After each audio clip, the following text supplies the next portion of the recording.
안녕하세요, 트래블튜브. 오늘은 현재 일본이 중국에 장악되었다며 발칵 뒤집힌 이유라는 주제로 이야기해보겠습니다. 일본의 국가 존망이 달렸다고 할 정도입니다. 관련 뉴스를 접한 일본 공학 교수의 발언입니다. 이렇게 심각한 말들이 나오게 된 것은 도쿄올림픽 보안 시스템에 관한 문제로 시작되는데요. 우선 현재 도쿄올림픽을 공격해오는 것은 중국이 아니냐는 의견이 나오고 있습니다.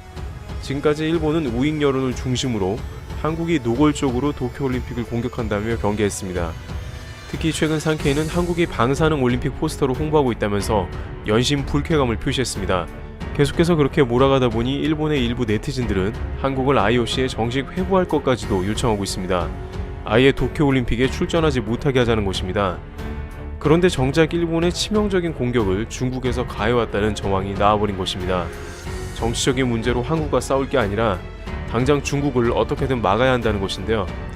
우선 가장 급한 문제는 도쿄올림픽 사이버 공격 대책의 핵심을 담당하는 미쓰비시 전기가 해킹당한 것입니다.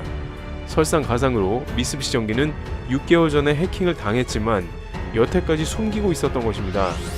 그 사이에 알았다면 보안을 보강하거나 보안업체가 많은 한국에도 맡길 수 있었다는 의견도 나옵니다. 그러나 남은 기간은 불과 6개월로 미쓰비시는 많은 장비를 이미 확장했기 때문에 곤란한 상황입니다. 올림픽에는 각 국가의 정상을 비롯하여 고위급 인사가 개막식을 비롯 각 경기에 참여하는 등 축제이면서도 고도의 경호와 보안 등 안전 문제가 물샐 틈 없게 끊임없이 제공되어야 하는데 이같이 해킹에 취약하다면 올림픽 무대 전체가 위험에 노출될 수도 있다는 우려에 휩싸입니다. 그런데 진짜 심각한 문제가 아사히 신문에 의해 단독 보도가 되었고 이것에 일본이 송두리째 흔들립니다. 바로 6개월 전에 그 해킹에서 일본의 방위성을 비롯한 국가기관 시설 극비 문서가 유출된 것으로 파악된 것입니다. 방위성, 환경성, 내각부, 원자력 규제위원회, 자원에너지청 등 10개가 넘는 일본 행정기관 자료가 넘어갔으며 전력, 통신, 철도, 자동차 분야의 대기업 등 적어도 수십 개에 달하는 일본 안팎의 민간기업 관한 정보도 포함됐습니다. 이 중에 얼마나 많은 자료가 유출되었는지는 파악조차 정확하게 되지 않은 상황입니다. 아사히는 이번 사건에 중국의 해킹 집단인 틱이 관여했을 가능성을 거론했습니다. 중국 내부의 일본 사무소의 서버에서 일본으로 옮겨 무단으로 액세스한 흔적이 발견되었기 때문입니다. 이 상황이 얼마나 심각한가는 고베 대학원 공학과 교수인 모리 마사카치 교수가 한 발언을 보면 알 수 있는데요.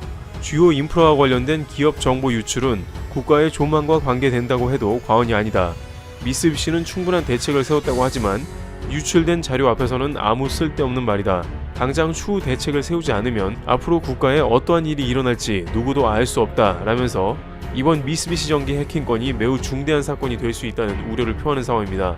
프리랜서 우주 개발자인 아케야마 아냐노의 경우에는 지구 관측 위성을 미쓰비시가 개발하고 있으며 방위성에 적외선 센서도 탑재가 되는데 이 위성이 중국에 의해 부정 이용될 가능성도 우려하고 있습니다. 실제 미국이 만든 위성을 홍콩을 통해 중국이 이용하고 있는 것으로 드러나 미국 당국이 곤혹스러워했던 적도 있습니다. 결정적으로 많은 관계자들은 이미 6개월이나 지났는데 미쓰비시는 알고도 이런 일을 공표하지 않았다고 지적합니다. 국가 기밀이 누설될 만한 중차대한 일임에도 누구 하나 책임지려 하지도 않고 덮으려 하는 것입니다. 도쿄올림픽을 앞두고 관계당국은 큰 우려에 휩싸이며 일본 전역도 충격에 빠진 상황입니다. 트래블튜브 여기서 마치겠습니다. 감사합니다.